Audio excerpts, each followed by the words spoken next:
Welcome to next exam. आज हम UP police भर्ती एग्जाम के लिए दूसरा मॉक टेस्ट डिस्कस करेंगे। इससे पहले हम एक मॉक टेस्ट डिस्कस कर चुके हैं। अगर आपने पहला वाला मॉक टेस्ट अटेम्प्ट नहीं किया है तो उसे आप जरूर अटेम्प्ट कर लें, क्योंकि ये मॉक टेस्ट आपके लिए मोस्ट इंपोर्टेंट है। तो दूसरा मॉक टेस्ट स्टार्ट करने से पहले मैं आपको बता दूं कि टेस्ट आपको अटेम्प्ट कैसे करना है। आपको पेन पेपर साथ में लेकर बैठना है और जो भी क्वेश्चन मैं आपसे पूछूं उसका आंसर आपको कॉपी में नोट करते जाना है। और क्वेश्चन पूछने के 5 से 10 सेकंड बाद मैं आपको उसका सही आंसर बताऊंगा और उस क्वेश्चन से जुड़े हुए सभी फैक्ट भी आपको बताऊंगा, जिससे कि आपका ज्यादा से ज्यादा रिवीजन हो जाए। मेरी कोशिश यही है कि मैं आपको पूरा रिवीजन करा पाऊं इस मॉक टेस्ट के माध्यम से। तो अगर आप पहली बार हमारे इस चैनल पे आए हैं और अभी तक आपने हमारे इस चैनल को सब्सक्राइब नहीं किया है तो आपको इस वीडियो के नीचे सब्सक्राइब का लाल बटन दिख रहा होगा, आप उस बटन पे क्लिक करके बराबर वाले बेल आइकन पर जरूर क्लिक कर लें, जिससे कि आपको सभी वीडियो सबसे पहले मिलती रहे। तो चलिए स्टार्ट कर। पहला क्वेश्चन है, भारतीय संविधान के किस अनुच्छेद के अंतर्गत प्रत्येक नागरिक को अपनी मानवीय गरिमा से जीने का अधिकार है?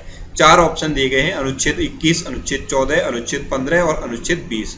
तो इनमें से बताना है आपको किस अनुच्छेद के अनुसार भारत के नागरिक को मानवीय गरिमा से जीने का अधिकार है। जल्दी से आप अपना आंसर नोट करिए, उसके बाद मैं आपको इसका सही आंसर बताता हूँ।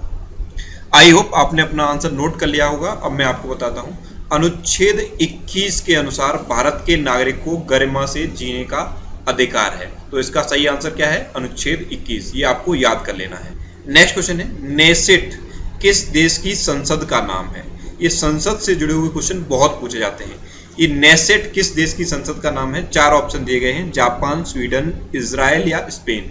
तो इनमें से आपको बताना है किस देश की संसद का नाम नेसेट है। तो जल्दी से आप अपना आंसर नोट करिए, उसके बाद मैं आपको इसका सही आंसर बताऊंगा। तो नेसेट है इजराइल की संसद का नाम, यानी कि इस क्वेश्चन का सी ऑप्शन सही है।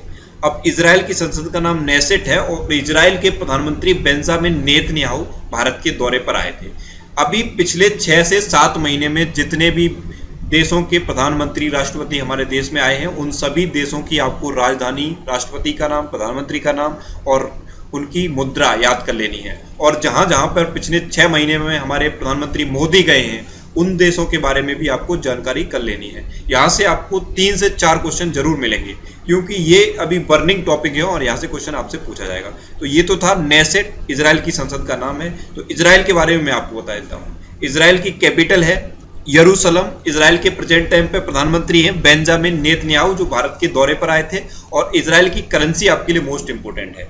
इजराइल की करेंसी है इजरायली न्यू शेकल। तो ये आपको याद रखना है। तो ये नेसेट था इजराइल की संसद का नाम। और एक और बहुत पूछा जाता है, डाइट। डाइट किसकी संसद का नाम है? तो जापान की संसद का नाम है डाइट। ये आपको याद रखना है। डाइट सबसे ज्यादा पूछा गया है कि डाइट किस देश की संसद का नाम है? तो जापान की संसद का नाम है डाइट। अब यहाँ पे मैंने स्वीडन भी लिखा है। स्वीडन की संसद का नाम भी कई बार पूछा गया है। स्वीडन की संसद का नाम है रिक्सडेग। क्या है? रिक्सडेग। ये है स्वीडन की संसद का नाम। अब इजराइल का तो यही था नेसेट, और स्पेन का भी पूछा जाता है। इसीलिए मैंने ये 4 ऑप्शन बहुत सेलेक्ट करके रखे हुए हैं, क्योंकि ये पूछे गए हैं अलग अलग एग्जाम में, इसलिए मैंने ये 4 ऑप्शन बहुत सेलेक्ट करके रखे हैं। स्पेन की संसद का नाम है कॉर्टेज। क्या है? कॉर्टेज। तो ये आपको नोट कर लेने हैं, चारों देशों की संसद का नाम और इजराइल की राजधानी, करेंसी और प्रधानमंत्री का नाम। इतना आपको याद कर लेना है। चलते हैं नेक्स्ट क्वेश्चन पे। नेक्स्ट क्वेश्चन है, संयुक्त राष्ट्र सुरक्षा परिषद में कितने स्थायी सदस्य हैं? 4 ऑप्शन दिए गए हैं, इनमें से आपको बताना है संयुक्त राष्ट्र सुरक्षा परिषद में कितने स्थायी सदस्य हैं। ये मोस्ट इंपोर्टेंट क्वेश्चन है, बहुत बार अलग अलग कॉम्पिटिटिव एग्जाम में पूछा गया है। आई होप आपने अपना आंसर नोट कर लिया होगा। संयुक्त राष्ट्र सुरक्षा परिषद में 5 स्थायी मेंबर हैं और इन्हीं को कहा जाता है P5। और ये P5 हैं कौन कौन? तो ये है USA, चाइना, रसिया, फ्रांस और ब्रिटेन। ये 5 देश हैं, 5 के नाम आपको याद कर लेने हैं। और संयुक्त राष्ट्र में भाषाएं कितनी हैं? तो 6 भाषाएं हैं। यूनाइटेड नेशन में कितनी भाषाओं को ऑफिशियल मान्यता प्राप्त है? तो 6 भाषाओं को। कितनी भाषाएं? 6 हैं, इसीलिए 6 ऑप्शन पहले दिया जाता है। तो ये आपको ध्यान रखना है। परमानेंट मेंबर 5 हैं और भाषाएं 6 हैं। दोनों में कंफ्यूजन आपको नहीं होना चाहिए। और परमानेंट मेंबर के नाम भी आपको याद रखने हैं, USA, चाइना, रसिया, फ्रांस और ब्रिटेन। नेक्स्ट क्वेश्चन है, 3 बीघा विवाद किस देश के साथ है?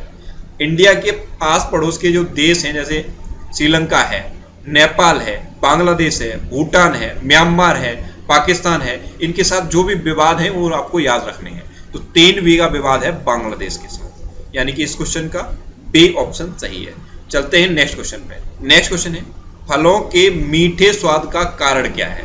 4 ऑप्शन दिए गए हैं, जल्दी से बताना है आपको फलों के मीठे स्वाद का कारण क्या है। जल्दी से आप अपना आंसर नोट करिए, उसके बाद मैं आपको इसका आंसर बताता हूँ। तो फलों के मीठे स्वाद का कारण होता है फ्रक्टोज। फलों में फ्रक्टोज पाया जाता है और फ्रक्टोज के कारण ही फलों का स्वाद होता है मीठा। नेक्स्ट क्वेश्चन है मानव शरीर के किस अंग को रासायनिक प्रयोगशाला माना जाता है। 4 ऑप्शन दिए गए हैं, मस्तिष्क, वृक्क, हृदय या यकृत। तो इनमें से आपको बताना है किस अंग को रासायनिक प्रयोगशाला माना जाता है। आपको पूरा टेस्ट अटेम्प्ट करने के बाद लास्ट में कमेंट बॉक्स में जरूर बताना है कि इस टेस्ट में आपके कितने क्वेश्चन सही हुए। आप लोग कमेंट नहीं करते हो, मैं सबके कमेंट पढ़ता हूं। आप लोग कमेंट बॉक्स में जरूर बताइए कि आपके कितने क्वेश्चन सही हुए। पूरा टेस्ट अटेम्प्ट करिए और लास्ट में आप जरूर बताना कि कितने क्वेश्चन आपके सही हुए। तो मानव शरीर के यकृत को कहा जाता है रासायनिक प्रयोगशाला, यानी कि लिवर को कहा जाता है chemical laboratory of the body. तो ये आपको याद रखना है। नेक्स्ट क्वेश्चन है एलपीजी का प्रमुख संगठक है। 4 ऑप्शन दिए गए हैं, एथेन, ब्यूटेन, मेथेन या इनमें से कोई नहीं। तो आपको बताना है इनमें से एलपीजी का प्रमुख संगठक कौन है। तो एलपीजी का प्रमुख संगठक होता है ब्यूटेन, ये आपको याद रखना है। और कई बार बहुत इजी क्वेश्चन यही पूछा गया है कि एलपीजी की फुल फॉर्म क्या होती है। तो लिक्विड पेट्रोलियम गैस, तो ये तो होती है एलपीजी की फुल फॉर्म, और एलपीजी का प्रमुख घटक होता है ब्यूटेन, ये आपको याद रखना है। नेक्स्ट क्वेश्चन है ध्वनि की गति किस में न्यूनतम होती है। मोस्ट इंपोर्टेंट है, जल्दी से आपको बताना है कि ध्वनि की गति किस में न्यूनतम होती है। 4 ऑप्शन है, ठोस, द्रव, गैस या सभी में समान। तो बताइए आप ध्वनि की गति किस में न्यूनतम होती है। ये ध्यान रखना, न्यूनतम पूछा है, न्यूनतम भी पूछा जाता है और अधिकतम भी पूछा जाता है। तो बताइए ध्वनि की गति किस में न्यूनतम होती है। आई होप आपने अपना आंसर नोट कर लिया होगा। ध्वनि की गति सबसे कम होती है गैस में, यानी कि इस क्वेश्चन का सी ऑप्शन सही है।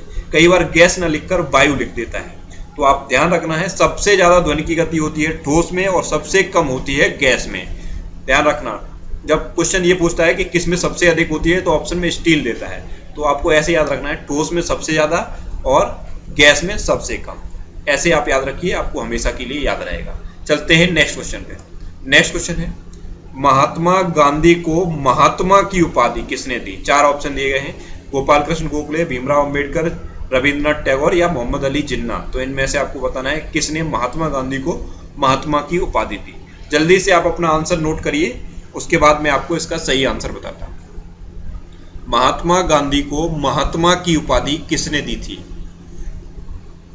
तो महात्मा गांधी को महात्मा की उपाधि थी रविंद्रनाथ टैगोर ने, यानी कि इस क्वेश्चन का सी ऑप्शन सही है। और रविंद्रनाथ टैगोर से एक क्वेश्चन पूछा जाता है कि गीतांजलि किसकी रचना है। तो ये भी आपको याद रखना है, गीतांजलि है रविंद्रनाथ टैगोर की। अब महात्मा गांधी से एक क्वेश्चन और पूछा जाता है कि महात्मा गांधी के राजनीतिक गुरु कौन थे। तो महात्मा गांधी के राजनीतिक गुरु थे गोपाल कृष्ण गोखले। तो ये आपको याद रखना है, महात्मा गांधी को महात्मा की उपाधि रविंद्रनाथ टैगोर ने दी। रविंद्रनाथ टैगोर की पुस्तक का नाम है गीतांजलि, और महात्मा गांधी के राजनीतिक गुरु कौन थे, गोपाल कृष्ण गोखले। इसी तरह से आपको एक एक क्वेश्चन से 4-4, 5-5 क्वेश्चन तैयार करने हैं। अगर आप सेलेक्टेड क्वेश्चन भी पढ़ें, लेकिन ऐसा पढ़ें कि उनसे रिलेटेड कुछ भी पूछा जाए आपको आना चाहिए। 1000 क्वेश्चन पढ़ने से फायदा नहीं होता है। अगर आप 100 क्वेश्चन भी पढ़ रहे हैं, लेकिन 100 क्वेश्चन को ऐसा पढ़िए कि उनसे रिलेटेड सारी जानकारी आपको पता हो। ये होता है तैयारी करने का सबसे बेस्ट तरीका। नेक्स्ट क्वेश्चन है 3605336 में 6 के दोनों स्थायी मानों का अंतर है। आपको बताना है कि इस संख्या में 6 के दोनों स्थायी मानों का अंतर क्या है। जल्दी से आप अपना आंसर नोट करिए, उसके बाद मैं आपको इसका सही आंसर बताता हूँ। आई होप आपने अपना आंसर नोट कर लिया होगा। अब इसमें स्थायी मान देखते हैं। 6 का स्थायी मान कितना हो जाएगा, 6। पहले वाले 6 का स्थायी मान 6 हो जाएगा। फिर इकाई, दहाई, सैकड़ा, हजार, 10,000। तो इससे इस 6 का स्थायी मान कितना हो जाएगा, 60,000। 1 2 3 4, 1 2 3 4, जितने भी आगे अंक बचते हैं उतने जीरो लगा दिए जाते हैं। और ये पहले वाले का कितना था, 6। तो दोनों का अंतर आप निकालोगे तो कितना आ जाएगा, 59994, यानी कि इस क्वेश्चन का बी ऑप्शन सही है। चलते हैं नेक्स्ट क्वेश्चन पे। नेक्स्ट क्वेश्चन है ऐसी संख्या बताइए जिसमें उसका 7 गुना जोड़ने पर 56 प्राप्त हो जाए। जल्दी से सॉल्व करके बताइए। ऐसी संख्या बताइए जिसमें उसका 7 गुना जोड़ने पर 56 प्राप्त हो जाए। जल्दी से आप अपना आंसर नोट करिए, उसके बाद मैं आपको इसका आंसर बताता हूँ। अब इसे कैसे सॉल्व करोगे आप? मान लो संख्या x है उसका 7 गुना आप जोड़ रहे हो 7x, कितना प्राप्त होना चाहिए? 56। तो ये कितना हो गया? 8x equal to 56। तो x इक्वल टू कितना आ जाएगा? 7। 8 7 56, 7 बार कट गया, x इक्वल टू कितना आ गया? 7। तो इसका कौन सा ऑप्शन सही हो गया? A option. मैथमेटिक्स में आपको अगर दिमाग लगाओगे थोड़ा सा तो 90% क्वेश्चन आप वहीं बैठ के सॉल्व कर लोगे। मैथमेटिक्स इतना टफ नहीं पूछा जाता है, थोड़ा सा घुमा के पूछा जाता है बस। नेक्स्ट क्वेश्चन है 1 से 50 तक सभी संख्याओं का औसत क्या होगा? जल्दी से बताइए। 1 से 50 तक सभी संख्याओं का औसत क्या होगा? जल्दी से आप अपना आंसर नोट करिए, उसके बाद मैं आपको इसका आंसर बताता हूँ। अच्छा, औसत आप कैसे निकालते हो? सभी संख्याएं का योग बट्टे कुल संख्याओं की संख्या। अब जैसे इसमें 50, 1 से लेकर 50 तक, एक तो आप लिख लो और उसे सबको जोड़ो, फिर 50 से भाग दे दो। एक तो ये तरीका है, और इस तरीके से सॉल्व करोगे तो क्वेश्चन आप सॉल्व नहीं कर पाओगे।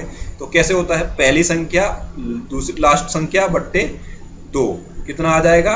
51 बट्टे 2, कितना आ जाएगा? 25.5, यानी कि इस क्वेश्चन का बी ऑप्शन। तो ये बी ऑप्शन सही है इस क्वेश्चन का। चलते हैं नेक्स्ट क्वेश्चन पे। नेक्स्ट क्वेश्चन है 1 + 2 + 3 + 4 + ... + 89 + 90 का योग है। जल्दी से आप बताइए इस सीरीज का योग कितना होगा? जल्दी से आप अपना आंसर नोट करिए, उसके बाद मैं आपको इसका सही आंसर बताता हूं। अब ये क्या है? n प्राकृतिक संख्या है। n प्राकृतिक संख्याओं के योग का फॉर्मूला आपको पता होना चाहिए। तो n प्राकृतिक संख्याओं का सम क्या होता है? n कोष्टक में n+1/2, ये होता है फॉर्मूला। अब इस फॉर्मूला में रख दीजिए कितनी प्राकृतिक संख्याएं हैं? 90। 1 से लेकर 90 कितना होगा?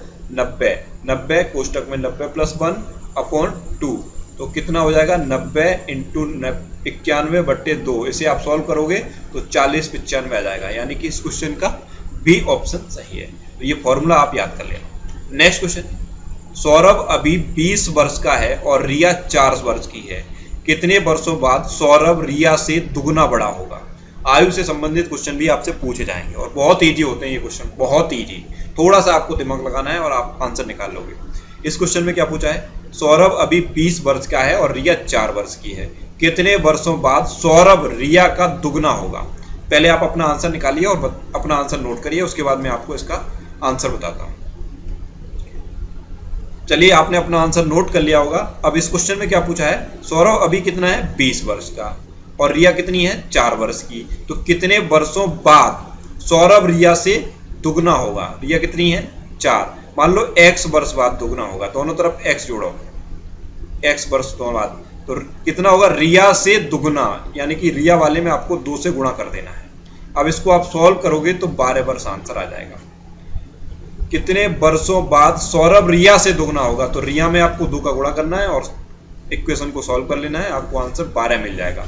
और एज वाले क्वेश्चन का आंसर आप क्रॉस चेक भी कर सकते हो। अब आप इसमें जोड़ लीजिए 12, 20 और 12 कितना हो गया? 32, और 4 और 12 कितना हो गया? 16 हो गया ना सौरभ? डबल, 16 दूनी 32, तो दुगना ही तो पूछा था। तो एज वाले क्वेश्चन को आप वहीं बैठ के तुरंत क्रॉस चेक भी कर सकते हो। चलते हैं नेक्स्ट क्वेश्चन पे। नेक्स्ट क्वेश्चन है, किस प्रकार का व्यवहार एक पुलिसकर्मी का नहीं होना चाहिए? मैंने आपको बताया नहीं वाले क्वेश्चन को आपको बहुत सावधानी से सॉल्व करना है। तो इस क्वेश्चन में आपसे क्या पूछा है? किस प्रकार का व्यवहार एक पुलिसकर्मी का नहीं होना चाहिए? 4 ऑप्शन दिए गए हैं, संवेदनशील, क्रूर, मृदुभाषी या इनमें से कोई नहीं। तो बताइए इनमें से किस प्रकार का व्यवहार एक पुलिसकर्मी का नहीं होना चाहिए? पुलिस अभिरुचि, मानसिक अभिरुचि के क्वेश्चन इसी टाइप से आपसे पूछे जाएंगे और इन्हें आप एग्जाम हॉल में बैठ के तुरंत सॉल्व कर सकते हो, बस थोड़ा सा दिमाग चलाना है। तो किस प्रकार का व्यवहार नहीं होना चाहिए? क्रूर नहीं होना चाहिए, संवेदनशील होना चाहिए, मृदुभाषी होना चाहिए, लेकिन क्रूर नहीं होना चाहिए, यानी कि इस क्वेश्चन का बी ऑप्शन सही है। नेक्स्ट क्वेश्चन है, असामाजिक लोगों के साथ आपका व्यवहार होता है। 4 ऑप्शन दिए गए हैं, इनमें से आपको बताना है कि असामाजिक लोगों के साथ आपका व्यवहार कैसा होता है। मिलनसार, सुधारक, आलोचक या सामान्य रूप से। तो बताइए कैसा होता है असामाजिक लोगों के साथ?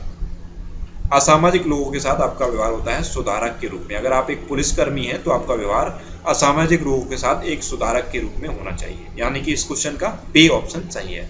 चलते हैं नेक्स्ट क्वेश्चन पे। नेक्स्ट क्वेश्चन है, वर्तमान में भारत के मुख्य चुनाव आयुक्त कौन है? अब ये क्वेश्चन मैंने बहुत दिमाग से नोट किया है, इसमें आपको बहुत सारी जानकारी मैं आपको दूंगा। मोस्ट इंपोर्टेंट है ये क्वेश्चन। वर्तमान में भारत के मुख्य चुनाव आयुक्त यानी कि चीफ इलेक्शन कमिश्नर यानी कि CEC कौन है? तो जल्दी से आप अपना आंसर नोट करिए, फिर मैं आपको इसके बारे में बताता हूँ। वर्तमान में भारत के मुख्य चुनाव आयुक्त कौन है? आई होप आपने अपना आंसर नोट कर लिया होगा। तो वर्तमान में भारत के मुख्य चुनाव आयुक्त हैं ओम प्रकाश रावत, और OP रावत भी कई जगह आपको लिखा मिल जाएगा, यानी कि इस क्वेश्चन का B ऑप्शन सही है।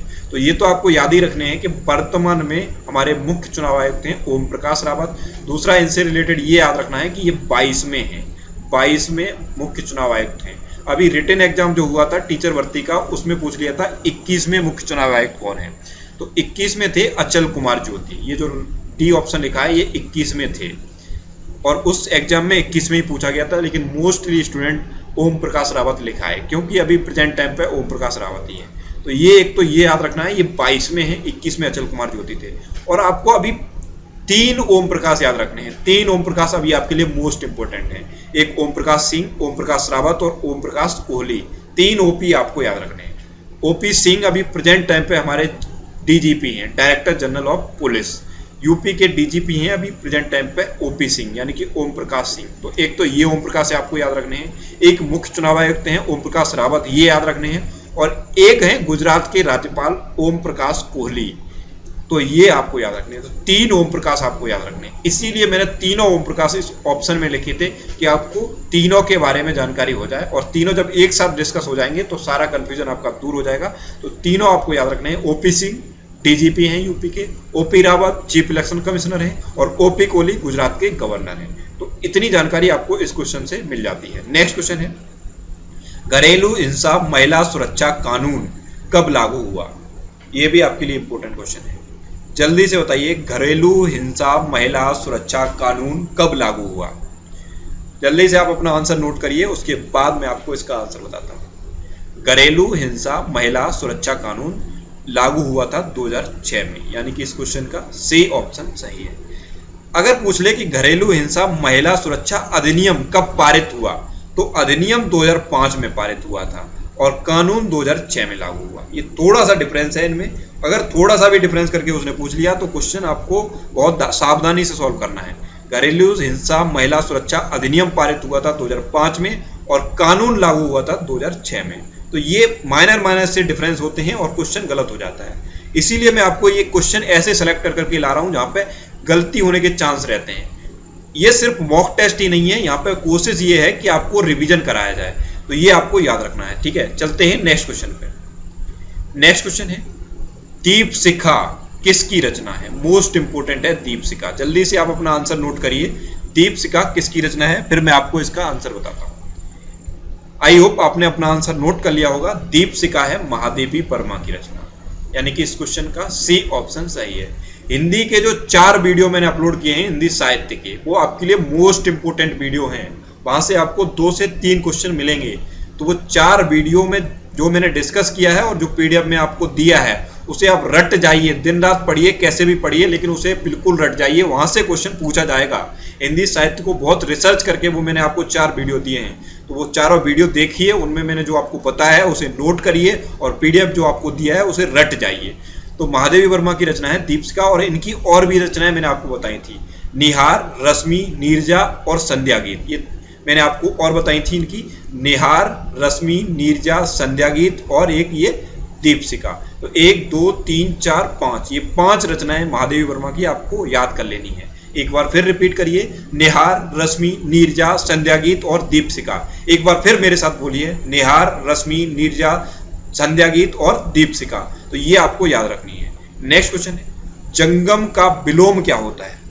जंगम मोस्ट इंपोर्टेंट है। एक जंगम और एक श्री गणेश, ये बहुत पूछे जाते हैं। तो पहले आप बताइए जंगम का विलोम क्या होता है। जल्दी से आप अपना आंसर लिखिए, उसके बाद मैं आपको इसका आंसर बताता हूं।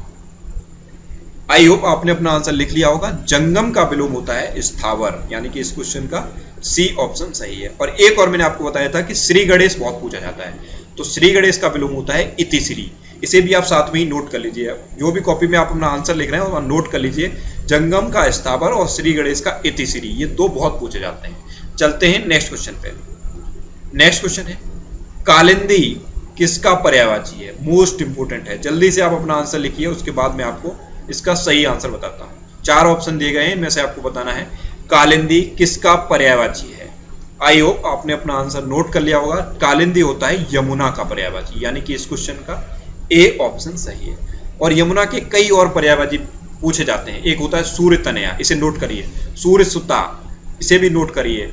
रवि तनया, ये भी यमुना का पर्यायवाची है। तो क्या क्या मैंने बताया? सूर्य तनया, सूर्य सुता, रवि तनया, ये यमुना के पर्यायवाची हैं और बहुत पूछे जाते हैं। और कालिंदी तो सबसे ज्यादा पूछा गया है, इसीलिए इस क्वेश्चन में मैंने आपसे कालिंदी पूछा है। एक और बहुत इंपॉर्टेंट है यमुना का अर्कजा, उसे भी नोट करिए। ये जितने भी मैंने आपको बताए ये सब नोट कर लीजिए, ठीक है। सूर्य तनया, सूर्य सुता, रवि तनया, कालिंदी और अर्कजा, ये यमुना के मोस्ट इंपोर्टेंट पर्यायवाची हैं, इन्हें आप नोट कर लीजिए। नेक्स्ट क्वेश्चन है घड़ों पानी पड़ना मुहावरे का क्या अर्थ है? 4 ऑप्शन दिए गए हैं, नहाना, कांपना, लज्जित होना या सर्दी लगना। तो इनमें से आप अपना आंसर बताइए कि आपका आंसर क्या है। जल्दी से आप अपना आंसर नोट करिए, उसके बाद मैं आपको इसका आंसर बताता हूँ। घड़ों पानी पड़ना मुहावरे का अर्थ होता है लज्जित होना, यानी कि इस क्वेश्चन का सी ऑप्शन सही है। चलते हैं नेक्स्ट क्वेश्चन पे। नेक्स्ट क्वेश्चन है मुदरी का तत्सम शब्द है। तत्सम तद्भव आपसे 100% एक पूछा जाना है। और कल वाले जो मैं मॉक टेस्ट डिस्कस किया था उसमें आपको मैंने बताया था कि हमने तत्सम तद्भव की वीडियो अपलोड कर दी है। आप YouTube पर तत्सम तद्भव नेक्स्ट एग्जाम सर्च करोगे, आपको हमारा ये वीडियो मिल जाएगा। इसको एक बार जरूर देखिए, अगर आप ये वीडियो देख लेंगे तो आपका तत्सम तद्भव का क्वेश्चन गलत नहीं हो सकता। तो मुद्री का तत्सम शब्द होता है मुद्रिका, यानी कि इस क्वेश्चन का सी ऑप्शन सही है। गेहूं भी बहुत पूछा जाता है, गोधूम होता है। गेहूं का क्या होता है? गोधूम। सुई बहुत पूछा जाता है, सुई का क्या होता है? सुची। तो ये तत्सम तद्भव बहुत इंपोर्टेंट वाले हैं, इन्हें आप रट जाइए। मुद्रिका, मुद्रिका, गेहूं का गोधूम, सुई का सुची, ये बहुत पूछे जाते हैं। नेक्स्ट क्वेश्चन है सदाचार शब्द में कौन सा उपसर्ग है? उपसर्ग प्रत्यय भी बहुत पूछे जाते हैं। आने वाले टाइम में मैं आपके साथ और भी टॉपिक डिस्कस करूंगा। तो अभी स्टार्टिंग है मॉक टेस्ट की, और भी मॉक टेस्ट हम रिसर्च करवा के बनवाएंगे। अभी स्टार्टिंग है, तो जितने भी टॉपिक हैं हम कोई भी नहीं छोड़ेंगे। कोशिश हमारी यही है कि पूरा सिलेबस आपका रिवाइज हो जाए, इस मॉक टेस्ट के माध्यम से आपका रिवीजन ज्यादा से ज्यादा हो जाए। तो सदाचार शब्द में कौन सा उपसर्ग है? सत उपसर्ग, यानी कि इस क्वेश्चन का ए ऑप्शन सही है। सदाचार में होता है सत उपसर्ग। चलते हैं नेक्स्ट क्वेश्चन पे। नेक्स्ट क्वेश्चन है पीछे पीछे चलने वाले को क्या कहते हैं? शब्द समूह के लिए एक शब्द है, पीछे पीछे चलने वाले को क्या कहते हैं? जल्दी से बताइए। 4 ऑप्शन दिए गए हैं, अनुचर, अनुगामी, अनुवर्ती या अनुगमनीय। तो इनमें से आपको बताना है पीछे पीछे चलने वाले को क्या कहते हैं। आई होप आपने अपना आंसर नोट कर लिया होगा। पीछे पीछे चलने वाले को कहते हैं अनुगामी, यानी कि इस क्वेश्चन का बी ऑप्शन सही है। तो ये तो था मॉक टेस्ट। अब आपके लिए एक क्वेश्चन है, इस क्वेश्चन का आंसर आपको कमेंट बॉक्स में बताना है। मानवाधिकार दिवस कब मनाया जाता है? 4 ऑप्शन दिए गए हैं, 10 सितंबर, 1 नवंबर, 10 दिसंबर और 15 जुलाई।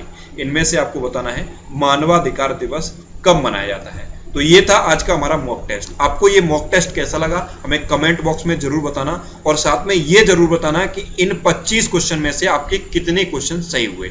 और एक शिकायत है मुझे आपसे, आप वीडियो को शेयर नहीं करते हो। मैं आपको कई बार बोल चुका हूं, आप वीडियो को शेयर जरूर किया करो। मॉक टेस्ट अटेम्प्ट करने के बाद आप इस वीडियो को शेयर जरूर कर दिया करो। आप अपने व्हाट्सएप ग्रुप या फेसबुक ग्रुप कहाँ पे, जहां भी आपको शेयर करना है वहां पे आप शेयर जरूर कर दिया करो, लेकिन आप इस वीडियो को शेयर जरूर किया करो। तो ये आज का मॉक टेस्ट था। आई होप आपको ये मॉक टेस्ट पसंद आया होगा। अगर आप पहली बार हमारे इस चैनल पे आए हैं तो आप इस चैनल को सब्सक्राइब कर लीजिए, आपको इस चैनल से निश्चित ही मदद मिलेगी। और अगर आपको इस मॉक टेस्ट से रिलेटेड या कोई भी आपका डाउट है तो आप इंस्टाग्राम पे इंद्रेश आरसी, INDRESHRC, इंस्टाग्राम पे इंद्रेश आरसी सर्च करके आप मेरे साथ जुड़ सकते हो और कोई भी डाउट डिस्कस कर सकते हो। Thanks for watching.